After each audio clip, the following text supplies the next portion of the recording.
Salut les amis, c'est Imena. Vous faites peut-être partie de ces gens qui ont un iPhone en poche, mais qui n'ont pas encore d'Apple Watch. Vous commencez à vous intéresser aux produits, mais vous n'êtes pas sûr qu'elle vous soit utile. Et vous n'en voyez pas vraiment l'utilité pour le moment. Peut-être que vous demandez autour de vous à des gens qui ont une Apple Watch ce qu'ils en pensent, mais quand même vous avez envie d'aller voir sur YouTube des gens qui s'y connaissent un petit peu mieux. Aujourd'hui dans cette vidéo, on va donc voir 10 cas d'usage dont vous auriez peut-être besoin tous les jours au quotidien avec une Apple Watch. Et surtout que ça fait des années que je la porte, depuis la première Apple Watch qui est sortie, donc je suis le mieux placé pour vous en parler. Et surtout que je fais pas souvent de sport, donc à quoi elle me sert du coup. Pour ceux qui ont déjà une Apple Watch, vous pouvez quand même regarder cette vidéo, car il y a peut-être des cas d'utilisation que vous ne connaissez peut-être pas, et qui pourraient vous être utiles. Allez, petite transition, c'est parti. Avant de rentrer dans le vif du sujet, je vous invite à rester jusqu'à la fin de cette vidéo, parce qu'il y a des trucs essentiels que je vais vous dire à la fin. Et oui, parce que j'aime bien mettre un peu de suspense dans mes vidéos, on est d'accord. Premier point, c'est donc les notifications qui sont déportées sur votre Apple Watch. Quand je dis déportées, ça veut dire que les notifications vont se faire sur votre iPhone, et en même temps sur votre Apple Watch. Ce qui fait que quand vous avez votre iPhone dans la poche, ou dans votre sac à main, directement sur votre Apple Watch, hop, vous avez vos notifications. Vous pouvez bien sûr sélectionner les notifications que vous ne voulez qu'elles n'apparaissent pas sur votre Apple Watch, pour conserver que l'essentiel sur l'Apple Watch, et garder ce qui est un peu moins important sur l'iPhone par exemple. Deuxième cas d'utilisation qui est essentiel sur une Apple Watch, c'est le fait de payer avec sa montre en sans contact. Alors oui, on peut aussi le faire avec son iPhone, mais il faut sortir son iPhone, le déverrouiller, aller dans les cartes, sélectionner la carte, ou je sais plus, il faut appuyer 2 fois sur le bouton. Vous voyez, je l'utilise tellement pas sur l'iPhone que je sais même plus comment ça marche. Alors que sur une Apple Watch, c'est hyper simple, on appuie 2 fois sur le bouton latéral et nos cartes bancaires apparaissent. On sélectionne celle qu'on veut, si on en a plusieurs, et ensuite on approche notre Apple Watch du TPE, tac, et on paye. Et ça, c'est hyper pratique. En plus, payer avec une Apple Watch, il n'y a pas ces limites de 50 € avec le sans contact sur une carte classique. La limite, elle se fait avec la limite de votre carte bancaire et de votre banque. Tout simplement parce que quand vous mettez votre Apple Watch à votre poignet, elle va vous demander un code. Et quand vous l'enlevez, eh bien ce code va se désactiver. Quand vous la remettez, elle va vous redemander le code. Alors elle va pas vous demander le code à chaque fois que vous voulez payer. Ça serait totalement idiot. Mais le fait qu'elle soit à votre poignet et qu'elle bouge pas, ça signifie que le code il est déjà rentré une fois et que ça suffit. Maintenant, si vous la prêtez à quelqu'un et vous lui transmettez aussi le code avec, là il pourra se faire plaisir sur votre carte bleue bien sûr. Donc faites attention à ça. Mais en même temps, on prête pas son Apple Watch. C'est très rare. Troisième chose de mes cas d'utilisation au quotidien, c'est bien sûr le contrôle de la musique. Que ce soit avec l'application de Spotify, ou que ce soit avec l'application Apple Music, ou même lire des podcasts et compagnie, il y a un système de contrôle de musique directement sur votre Apple Watch. Donc quand vous partez courir par exemple, et que vous mettez vos AirPods dans les oreilles, vous pouvez contrôler votre musique directement depuis votre Apple Watch, et ça c'est hyper top. Moi je m'en sers souvent en voiture parce que j'ai mon iPhone dans la poche, qui est relié à Alexa dans ma voiture, et du coup directement sur mon Apple Watch avec Spotify, je peux mettre en pause, passer les chansons, aller dans ma bibliothèque et tout ça. On peut bien sûr aussi monter et baisser le volume directement avec la couronne digitale, et quand on a des AirPods et qu'on a son iPhone dans la poche, avoir une petite télécommande pour gérer toute sa musique directement au poignet, ça c'est vachement cool. Quatrième cas d'usage que j'utilise au quotidien, c'est bien sûr avoir la température et la météo. Alors pourquoi plus précisément la température ? Tout simplement parce que quand je suis dehors, je sais s'il pleut ou s'il fait soleil. Mais par contre, quand il fait froid ou quand il fait chaud, j'aime bien savoir quelle température il fait. Et si vous me connaissez, vous savez très bien que quand je regarde les gens passer dans la rue et que je les vois en short en plein mois de février, j'aime bien regarder la température pour savoir qu'il fait 10 degrés et me dire il est en short alors qu'il fait 10 degrés. Bref, voilà, la température, elle est toujours sur mon cadran pour vite la visualiser et ça c'est top. Et je trouve qu'en plus de l'heure, avoir la température ou la météo sur une watch, c'est vraiment un indispensable. Cinquième cas d'utilisation au quotidien, c'est bien sûr les réveils. Alors non, je ne dors pas avec ma montre et je mets pas un réveil pour me réveiller avec ma montre, ça je le fais avec mon iPhone. Mais de temps en temps, quand je suis au travail et j'ai des réunions à certaines heures, je mets un réveil 5 minutes avant qui me permet de quitter ma position de travail et d'aller à la réunion. J'ai pas besoin comme ça de regarder l'heure toutes les 5 minutes. Je le fais directement depuis la montre, j'utilise pas mon iPhone, j'ai plus besoin de le sortir, et ça c'est hyper cool aussi. Alors certains l'utilisent aussi pour mettre un minuteur, pour faire cuire des pâtes ou des œufs. Moi perso, je préfère utiliser Siri pour ça, mais on y reviendra après. Sixième point essentiel au quotidien, c'est le fait de pouvoir localiser son iPhone et de le faire sonner. Alors moi j'utilise personnellement pas trop parce que c'est rare que je perde mon iPhone, mais je connais des gens autour de moi qui souvent mettent leur iPhone un peu n'importe où et se rappellent plus où ils l'ont mis. Le fait d'avoir son Apple Watch au poignet, ça nous permet rapidement de slider et de faire sonner notre téléphone pour pouvoir le retrouver rapidement. Et ça, c'est un des trucs essentiels. Allez, dites la vérité, vous qui n'avez pas d'Apple Watch et qui perdez souvent votre iPhone, c'est pas un peu galère pour le retrouver des fois? D'ailleurs, vous qui perdez souvent votre iPhone, dites-moi dans les commentaires où est-ce que vous le retrouvez la plupart du temps. Est-ce que c'est dans le canapé? Est-ce que c'est dans le lit? Sous le coussin? Voilà, marquez-moi ça dans les commentaires, je suis très curieux. Septième des cas d'usage les plus essentiels sur une Apple Watch, c'est le fait de pouvoir téléphoner. Et oui, de passer des appels, de recevoir des appels.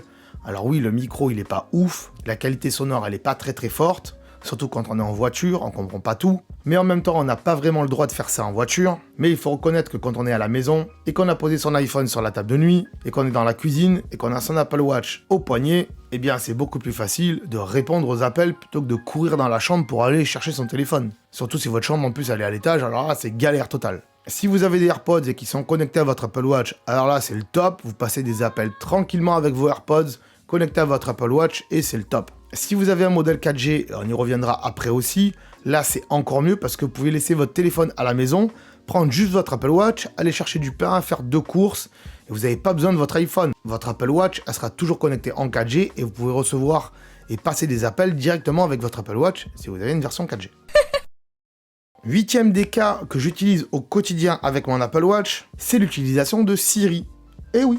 Alors Siri sur mon Apple Watch, il me sert surtout à des utilisations bien précises. J'utilise souvent les rappels. Quand je suis en voiture, je lui demande de me rappeler un truc pour le soir. Rappelle-moi de ne pas tourner de vidéo sur les AirPods pour demain à midi. Voilà, c'est ajouté. Ou pour dans quelques heures. Pour faire aussi ma liste de courses et de rajouter du beurre, du chocolat ou des pâtes à ma liste de courses. Ajoute du beurre à ma liste de courses. Voilà, c'est ajouté.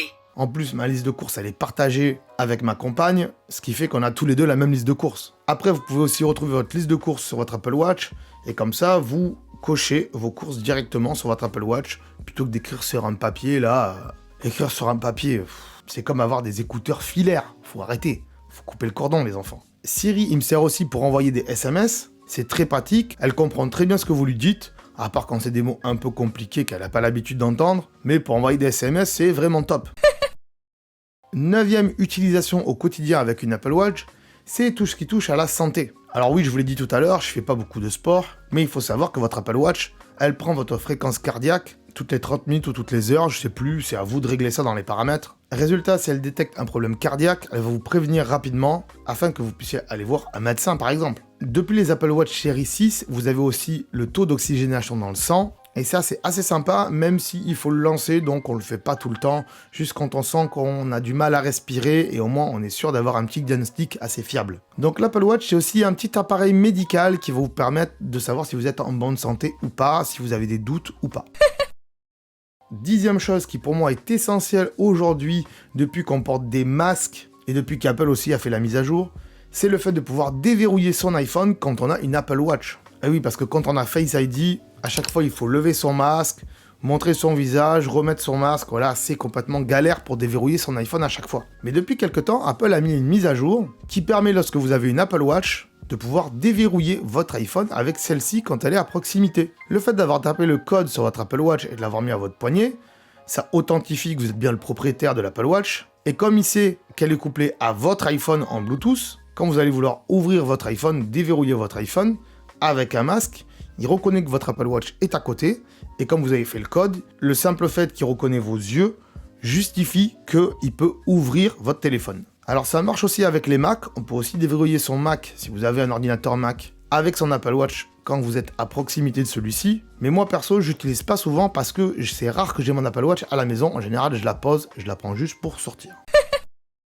11e cas d'utilisation à savoir au quotidien, enfin c'est pas vraiment au quotidien, c'est pour ça que je l'ai mis dans les bonus et que je l'ai pas mentionné dans le titre. D'ailleurs il n'y en aura pas 11 mais 12, c'est pour ça qu'il fallait bien rester jusqu'à la fin. La 11e chose c'est le fait que quand vous avez une Apple Watch en 4G, eh bien elle peut très bien fonctionner pour votre enfant ou pour vos parents s'ils sont âgés, les papis, les mamies quoi. Bref, ces personnes qui n'ont pas d'iPhone et qui trouvent qu'un smartphone ça leur sert pas à grand chose, ou du moins pas encore à grand chose si on est un enfant, il suffira pour la première configuration de le faire avec un iPhone, donc l'iPhone des parents par exemple, ou d'un autre membre de votre famille, peu importe. Et donc le fait que votre Apple Watch soit en 4G, elle est complètement autonome, et pas besoin de se trimballer un iPhone avec quoi. La personne va recevoir les notifications, les appels, les SMS. Ça c'est une fonctionnalité qu'a mis Apple il y a 1 an ou 2 à peu près, et je trouve ça vachement cool, surtout quand on a des enfants qui sont encore trop jeunes pour avoir un iPhone. Surtout qu'un iPhone, ça vaut plus de 1000 balles aujourd'hui. Et une Apple Watch, ça vaut 200, 300 euros. Et ça craint moins de casser une Apple Watch que de casser un iPhone, on est d'accord.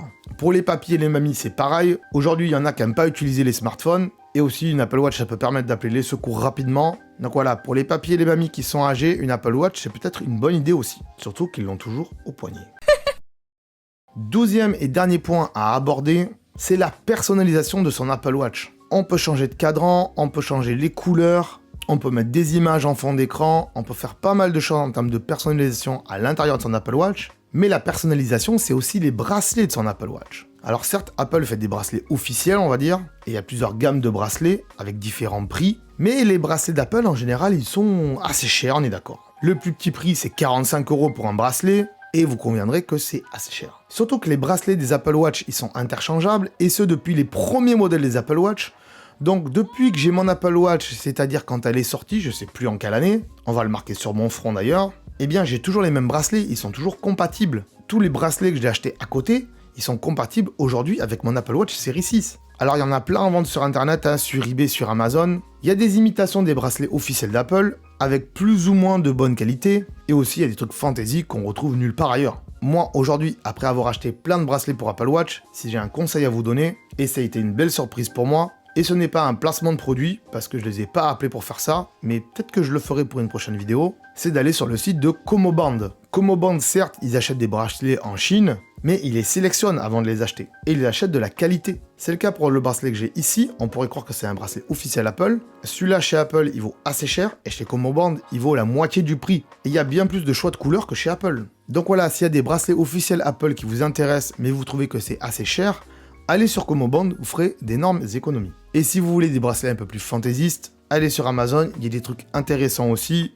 mais faites attention à la qualité, regardez bien, parce que des fois, quand on reçoit le bracelet, on est mécontent. Voilà les amis, je vous rappelle que pour avoir une Apple Watch, il faut au moins avoir un iPhone pour le configurer une première fois, mais ça on l'a déjà dit dans le 11e point, mais je le précise quand même, parce qu'il y a des gens qui croient toujours qu'une Apple Watch, ça peut marcher avec un autre téléphone qu'un iPhone. Alors oui, ça serait bien qu'Apple nous permette de pouvoir configurer une Apple Watch avec un iPad ou un Mac. Ça serait vachement sympa aussi, parce qu'il y a des gens qui ont juste une tablette, et aujourd'hui on pense à des gens qui pourraient acheter un iPad mini en 4G par exemple, et qui n'auraient plus de smartphone, et qui aimeraient bien avoir une Apple Watch. Laisser son iPad mini à la maison, ou son iPad classique à la maison en 4G, voire même qu'en Wi-Fi d'ailleurs, et pouvoir avoir juste une Apple Watch quand on sort. Donc on voit qu'Apple s'est pas encore détaché de tout ça aujourd'hui, mais peut-être que ça va arriver dans le futur, on l'espère en tout cas. Il faudrait sûrement qu'ils regardent les chiffres de vente d'iPad seuls, des gens qui ont que des iPads seuls et pas d'iPhone à côté. Ça pourrait leur donner des idées. Bref voilà, dites-moi ce que vous pensez de tout ça dans les commentaires ici en dessous. N'oubliez pas, c'est très important. Si je vous ai aidé à vous décider pour l'achat d'une Apple Watch, et si cette vidéo vous a plu, n'hésitez pas à mettre un petit pouce bleu bien sûr, ça aide toujours la chaîne. Allez voir aussi le site d'Apple, il est très pratique pour configurer une Apple Watch, comme ça vous pourrez voir un petit peu les prix et tout ça, les différentes configurations, les différentes couleurs, les différents bracelets. Si vous hésitez encore à acheter une Apple Watch, que vous trouvez ça trop cher, honnêtement je vous conseille la série 3, c'est l'entrée de gamme, c'est la moins chère, et elle est encore très bien pour démarrer. Après si vous voulez être un peu plus dans l'air du temps, le modèle SE est très bien aussi. Bref, tout ça c'est à vous de voir sur le site d'Apple. J'espère que vous avez aimé cette vidéo. N'hésitez pas à vous abonner si ce n'est pas déjà fait, ça serait vraiment dommage que ça soit pas le cas. Parce que sinon vous allez louper toutes les autres vidéos qu'on fait sur la chaîne et on fait plein d'autres trucs. Et surtout si vous avez un iPhone, on fait aussi des astuces pour votre iPhone. Mais bon, si vous êtes abonné, vous le savez déjà, on est d'accord. Et en plus, s'abonner, c'est gratuit sur YouTube. Et ouais, faut le savoir. C'est pas comme Netflix. Mais ça vous le savez aussi, on est d'accord. Je me répète tout le temps. Écoutez, j'ai été ravi de faire cette vidéo. On se dit à très bientôt sur la chaîne. Ciao, bye bye. Attends, là. Attends, avant de partir, j'allais oublier. Tu peux aussi me suivre sur les réseaux sociaux. Ils sont là, voilà, si ça t'intéresse, bien sûr. Tu peux aussi t'abonner à la chaîne en cliquant sur le logo ici. Voilà, là, maintenant, il s'affiche. Comme ça, tu pourras voir toutes les vidéos qu'on a fait sur la chaîne. Et en plus, c'est gratuit, c'est pas comme Netflix. Tu peux aussi regarder les vidéos que je te propose maintenant. Voilà, elles sont là, elles sont bien. Et en plus, je pense qu'elles peuvent fortement t'intéresser. Donc voilà, n'hésite pas, clique dessus. En tout cas, je te remercie de t'être abonné et je te dis à très bientôt.